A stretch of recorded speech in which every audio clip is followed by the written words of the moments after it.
Welcome to the Impact Stream. My name is Malak Salami and I'll be your host today. With us today is Rezarta Bytyci, a former media, marketing, and events professional since 2010. Rezarta transitioned into subconscious healing and lifestyle coaching, holding 16 professional certificates, and is currently pursuing a program in nutrition and wellness with Harvard Medical School. She's also the founder and CEO of Divinita Healing. Divinita Healing focuses on sustainable lifestyle practices that support mental, physical, and emotional well-being. Now, to start off, our first question is, what's the impact that your company and organization is doing in the UAE? Hi, Malak. Thank you so much for having me on this beautiful podcast. I would start off saying that personally, my biggest impact is that my aim is to make inner work into a leadership work. And I believe that's very important for every individual and especially for professionals, that when they work with themselves and they keep themselves sustainable and keep working on their self-development, that is, to me, equal to sustainable success. Same thing with companies around the UAE. We always need to work on improving, same as we improve our companies and the efficiencies in the companies and the gains in the companies, we improve the gains in ourselves as well. So a question that I have for you is, when it comes to mental health, emotional health, how do you think private organizations should treat it when it comes to CSR and ESG, especially when it comes to their employees? I believe the UAE does provide a lot of pressure on staff and on people in general.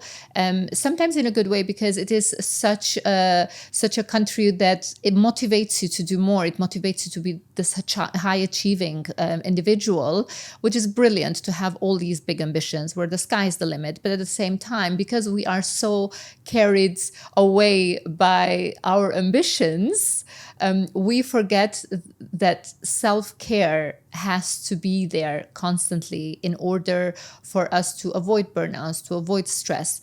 And especially for those who are contributing more in the ESG and CSR activities and in this field, we have to remember one thing, that before we think of climate change, before we think of how to save the planet, we need to first think, how do we sustain ourselves first?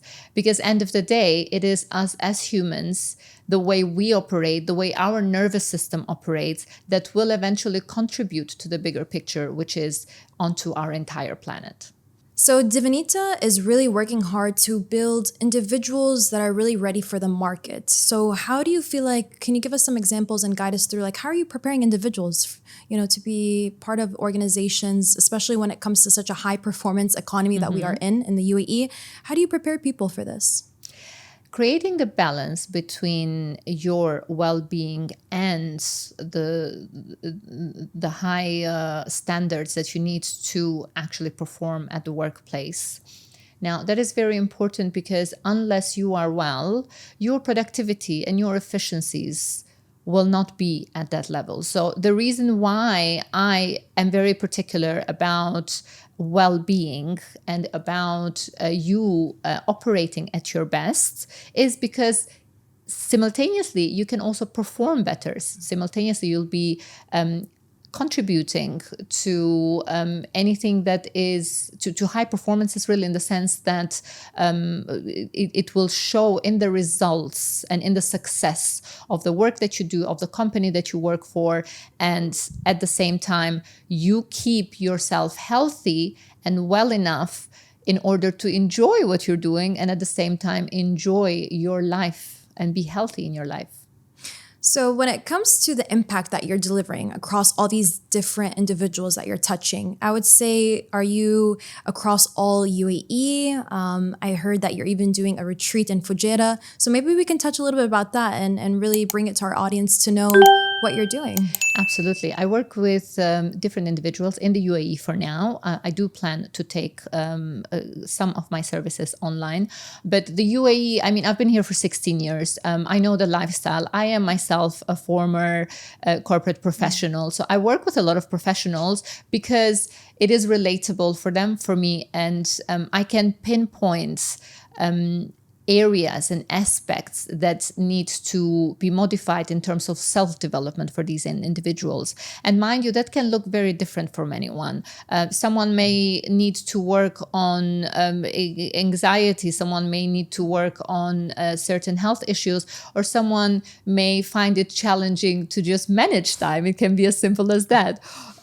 Now, every individual is very different. We all have different belief systems and different skills and different virtues and values on how we operate in life and how we manage our life.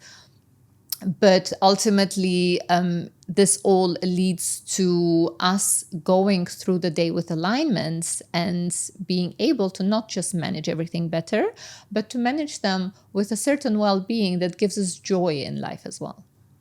I love that. And I mean, I can imagine everyone has some type of angle that you can actually support them in. I mean, we work at Majra National CSR Fund with so many different sectors, from private sectors, social enterprises, startups, etc.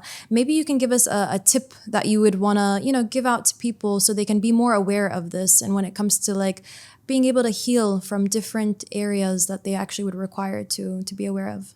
Absolutely. I think when it comes to any company, corporation, small or big enterprises, the leadership management plays a big role. Now, when we are conscious enough as leaders to understand what our staff requires to be well in order to perform better, that is a win-win situation, right? So you'd have a team that is actually healthy, that is actually mentally healthy, also physically healthy. There are so many things that can be incorporated in the workplace. You can incorporate meditation, you can incorporate corporate wellness. Corporate wellness is a field that I am entering now. You can incorporate physical activities. Your team building activities can be health oriented, can be physical activities as such. So there are so many fun ways and very healthy ways to build that kind of environment where everyone is not only performing well, but doing it willingly so and with a certain well-being to it. With such a fast-paced and a high-performing economy here in the UAE, and with all of the large corporations that we're surrounded with and government organizations, how would you suggest work balance? How can we incorporate a healthy work balance, you would say, in your professional experience? To that, I'd have to say one of the reasons why I admire Dubai specifically so much is that you need to be very special in order to be able to live here and to make all the contributions that we make in Dubai, because it's so fast-paced, because it's so innovative, because it's life-changing, really. Everything that we do has got, every single person in this country contributes personally and professionally with a big impact, and I absolutely love that. The UAE actually has been making a lot of efforts, and I've seen them myself. I've been here long enough to have seen the efforts that have been made for the well-being of their residents. I mean, we're the only country who have a happiness ministry, really, which is beautiful. So, and all the facilities that Dubai has created now, everyone is biking now. It's brilliant. The culture of self-development itself. Again, I have never witnessed any city or country in the world that is so much into self-development. They understand what it means to work on your own well-being. And that is already a mentality. To have that mentality, only Dubai can achieve that. So we do still act a lot upon being this fast-paced is not necessarily healthy for your nervous system. But at the same time, there is possible work-life balance because we have everything provided for us. So it becomes a personal choice. If you will make that balance between your personal life, between your personal well-being and your free time, and between your work, it really becomes a personal choice. But I have to say that we have everything here provided in order to make that possible. When you're talking about well-being, what comes across my mind is all these national initiatives that are really scaling up. We have like Dubai's 30 by 30. We have ministries such as Ministry of Community and Development. They're really investing in elderly communities to really be more active. Well, yeah. So how do you see your organization really scaling up and being a national initiative, really? I right now am still a very small player, but I do have big dreams, and I do believe that just by changing this mentality and bringing that awareness and the consciousness to everyone of how important well-being is, and especially bringing it to corporations again. The reason why I say that is because in Dubai, most of us here are very career-oriented. So if this lifestyle development, wellness aspect enters the corporations, it's a win-win situation, and for the government as well, because we would all be so aligned. So you'd have an aligned environment and an aligned everything in the country for us to operate at our best. And if we can achieve this much in Dubai with where we are now, we're good. But imagine what we can achieve if we are healthier, if we are more aligned, and if we are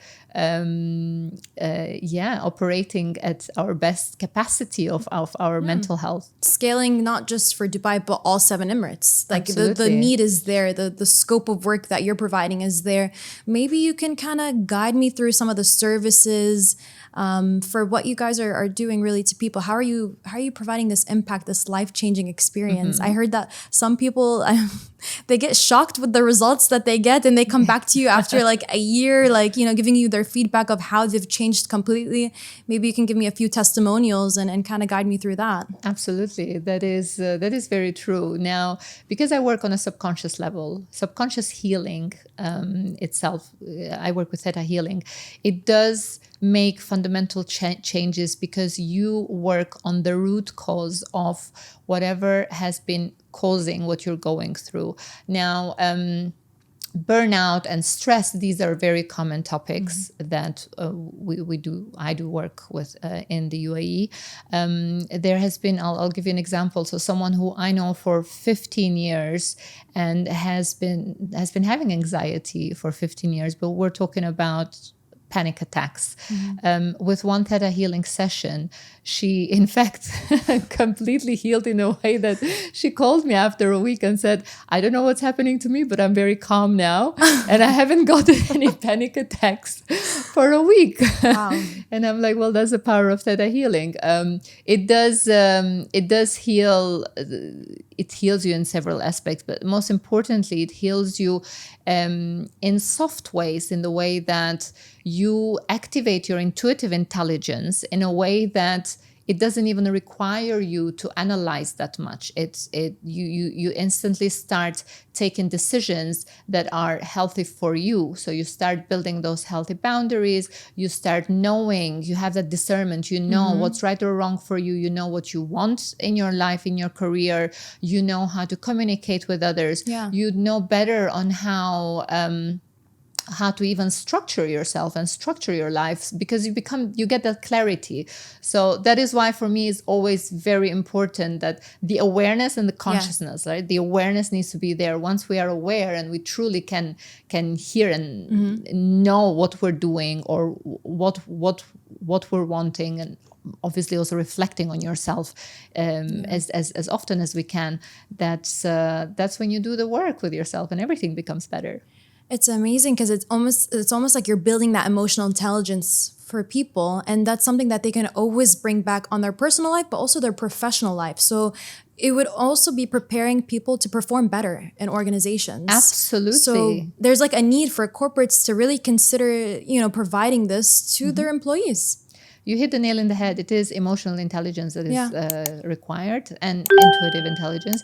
Now, with more emotional intelligence, we obviously imagine how much time we save at the workplace and how many conflicts we avoid and how many disagreements we avoid. And by also being centered and having a regulated nervous system, you don't have the need to walk away. You don't procrastinate. You don't have to go to the hospital. Mm-hmm. You don't have to spend so much time with so many issues in your life, but you actually carry out in your day a very healthy work performance, which again, it goes back to you being well and you performing much better.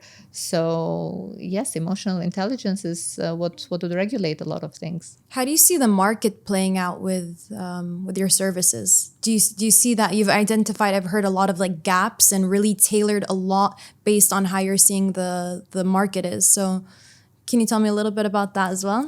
Yes, I find all around the world now we are becoming a bit more conscious. Now, especially in Dubai, because we are so receptive to innovation, we are so receptive. I think some of the smartest people live here, really. So we're really receptive to new information, and we do look to find ways for improvement. Dubai itself, or the UAE itself, is an ever evolving country. So same as the country is ever evolving, we are ever evolving. Hence, that self-development aspect for us is a given, which is beautiful for Dubai, because the first step is that we are aware that something needs to change, or that we are aware that self-development will always improve everything. So with that spirit of improving and becoming better and better every day that the country portrays, but we also embody,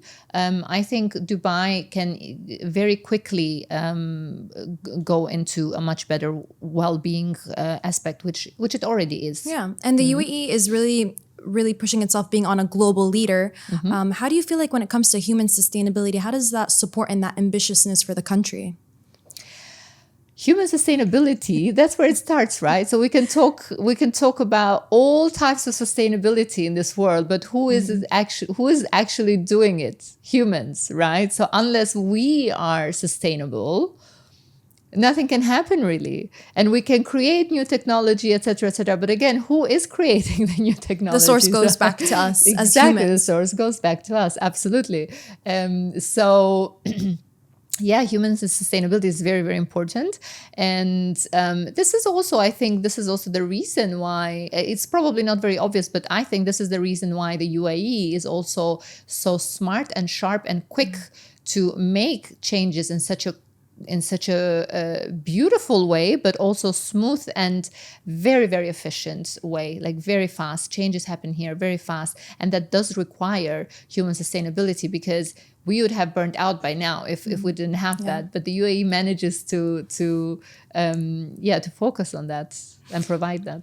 I feel like when it comes to really investing in employees, lots of corporations, they're going to think about what is the return on investment when it comes to them. So how do you vision that?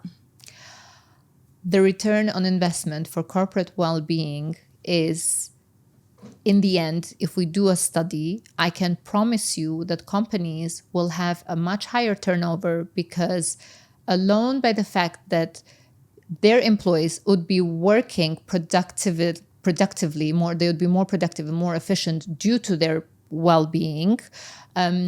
Clients will be served better, whatever business it is, B2B or B2C, you'd be able to provide services at a much larger scale with much smarter people, with a much happier attitude on top of it as well. And anything that comes from a place of health and genuineness, of course it would create much better results. Yeah. So and that's something I've always noticed in the leadership of companies. I go back to leadership again, because depending on your strategy now, you may take that route of being very rational and being very numbers focused, but end of the day, the emotional part, back to what you said earlier, emotional intelligence is important for that, because this is what is producing your numbers, right? So it definitely has a great impact on. Even from like an HR point of view, retention, having that retention in employees, you know, when they feel comfortable, safe, and able to perform highly, I mean, they would want to stay in the organization that they're in. So even from a retention point of view, I think that plays a big role as well. I fully agree, especially you have a market where we said we're also ambitious. We are very capable. It is a market that has high competition, but also a very high supply of so many different international companies, local companies. So you have that variety, you have that choice. So if you decide as an individual, as a professional, if you decide to want to do better for yourself, it is easy for a company to lose good professionals. And that is where HR, of course, is very particular about the retention, because you don't want your best people to go. So again, it is important for companies that they maintain the well-being of their employees, leading to retaining your best employees as well. And while we encourage their development, we also provide the space for them to be able to apply those changes, those improvements that they've done within the company in order to retain them. I'm too curious to know regarding the healing. I mean, I've never personally went through it. Is there any way we can, you know, touch a little point on like a healing strategy, or can we practice, or can we test something out? Healing can be very deep and complicated, but it can be very simple in its philosophy as well. When I say simple, is that everyone has a certain belief system, right? We normally build our belief system between the ages 2 to 7 years old, and our life goes accordingly. Now, I'll give you a simple example. If someone says something offensive to you and says the exact same thing to the next person and the next person and the next person, you will notice that each and every person will be reacting to it in a different way. Now, if someone offended you or said something offensive with the intention of offending you, now, when the self-worth is slightly lower, we become very sensitive to it. We take it personally, although it's not true.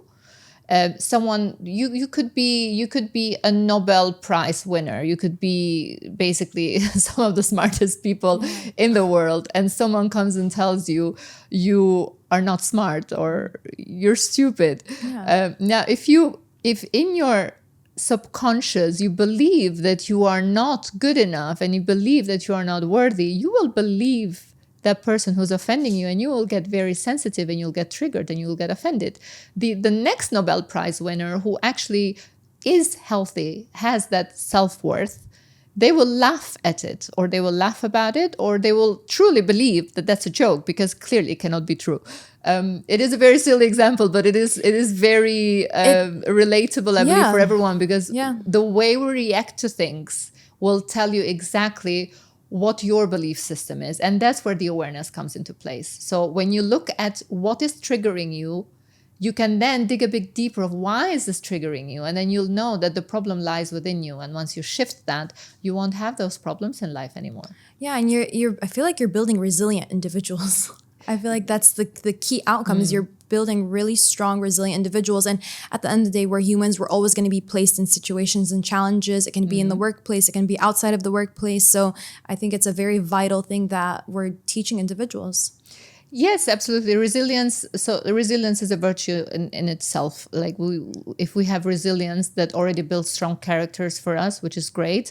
But even without having to have that in that sense, it goes back to when you know yourself and you go back to your authenticity. And when you, in fact, are aligned with yourself, external circumstances will not affect you much. Do you feel when it comes to emotional and mental well-being, do you feel like corporates should be treating this as an ESG and CSR contribution?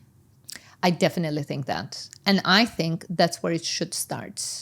So before making a strategy, an ESG strategy for the company to achieve certain goals, the first goal that companies should achieve is their employees' well-being, really.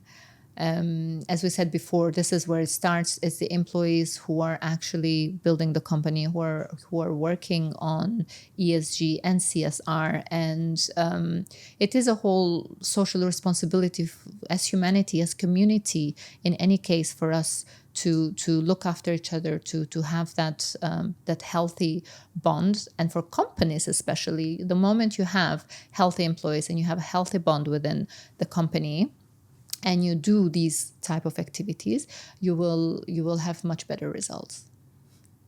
Healthy bonds is what we all desire, and I think we need. And when it comes to you analyzing your clients, what do you feel like is the biggest challenge or the most common challenges that they're facing and they're seeking support and help in?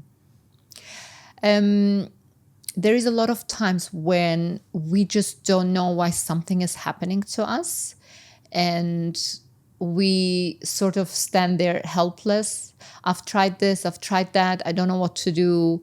That is because often we operate on autopilot and we are just going on and on with our days, and it becomes sometimes even forceful to want to change something, but we fail to look inwards. Now, the moment you manage to sit down with yourself and your feelings, the moment we take those 10 minutes a day, you will be surprised how many people say, I don't have time for this. If you don't have 10 minutes for yourself, you will cause yourself to have a roller coaster of 24 hours. But if you take those 10 minutes for yourself, it will save you 10 hours of trouble out of the 24 hours. People don't sleep. People will go from one issue to another. Psychology nowadays has reached to the levels where we are quite aware that we attract whatever is happening to us. So if you know that you're attracting, and likes attract likes, so you know that one negative thing will lead to another and to another to another, there is no harm on trying. What about if I do one positive thing? Will that lead to another positive thing and another positive thing? And it becomes a snowball as well. Yeah, domino effect. Exactly. It's a domino effect in the opposite side as well. So, but to get to that point, to see it, and once you see it, you cannot unsee it, but to get to that point that you see, okay, in fact, I do need to just reflect for a moment, take this time for myself and do something better. Change one habit, change one thought, one little thing, and then you will see how good it feels that you wouldn't want to do any different for yourself. You know, this kind of gets me to think we have so many individuals in our society here in the UAE that are working these 9-to-5 jobs, 8-to-3 jobs, and they're always consistent, you know, five times a week. It's draining, it's exhausting. What would be a tip that you would want to leave to our audience today? I'll tell you what, I don't believe that a 9-to-5 is a problem as such. I believe that procrastination is quite a topic nowadays. Now, when we procrastinate, a lot of times is because we lack self-discipline. And if we were to work in a job that we're skilled at, talented at, we work with efficiencies, we would have a sense of achievement to actually complete a task for the day. And if we see it as a sense of achievement, you'd happily be doing that job and you would avoid going over that 9-to-5. I think the problem with us is that we cause ourselves to work weekends, to work over hours, and no matter how challenging a company is or how high the requirements are for an employee, it is still in our hands to be able to structure our work in a way that we do quality work, we do things efficiently, for which I have, in fact, that gets me to the point, I have created a conscious planner. I have just launched it 2 weeks ago. The Conscious Planner is a planner for your desk where it's a planner mixed with a journal. So personally, I've always started the day with a to-do list before healing practices. With healing practices, before I got to the office, I would start my day with journaling at home because that would rewire my brain. I would wake up and I would write either how I'd want to feel for the day. I would write what I expect for my day, or I'd write mantras, or I'd write a gratitude list, being grateful for, the simple things that I have or what I want to have. Now, I have combined this into one conscious journal, which is for the desk. It is aimed at professionals to keep that at their desk, that the moment they get to work, we start off with 3 things that we're grateful for, and then we have a to-do list. The moment you put things on paper, anything, half of the job is done. Now, that way we can also restructure our mind. We don't have to stress much anymore, because the stress comes really from having everything in the head a bit messy. We don't really write it down and structure our thoughts. And at the same time, you'd be able also to reflect a little bit on yourself, on your behaviors for the day. What would you like to change? You rate your day, you rate your mood. So it's very useful for that exact purpose, that we can have a much more productive day pleasantly at work, and that way a 9 to 5 doesn't sound anymore like a chore. Exactly. It sounds like an accomplishment, like an achievement for the day. Exactly. I think that is such a lovely tip. You've really shifted our minds. I mean, it's not about just jotting whatever you need to get done for the day. It's really about structuring it, being organized, and really being optimistic as well. Like, I love how you mentioned having that grateful list that you create, and being reflective and very aware, as you've mentioned. I think that's a wonderful tip to leave with our audience to really actually integrate on their daily basis or in their lives. For business leaders that are listening in, what would be an important shift that they need to consider when it comes to having to make some internal changes? What I would say to business leaders is lead by example. Now, sometimes as leaders, we sort of take the role of the parent, where we want better for the kids, even if we're really good managers, but we forget to work on ourselves. Your employees will mirror you, will mirror everything that you do. And of course, investing in your teams, investing in the capabilities and the skills of your employees, and looking at that corporate well-being. Are your employees happy at the workplace? Are they portraying their best selves? This is where I would definitely recommend business leaders to look at. Thank you so much, Reza, for being part of our Impact Stream. And this was such a wonderful conversation. Thank you so much for joining us at the Impact Stream. It was great having you. Thank you so much for having me. Have a great one. You too.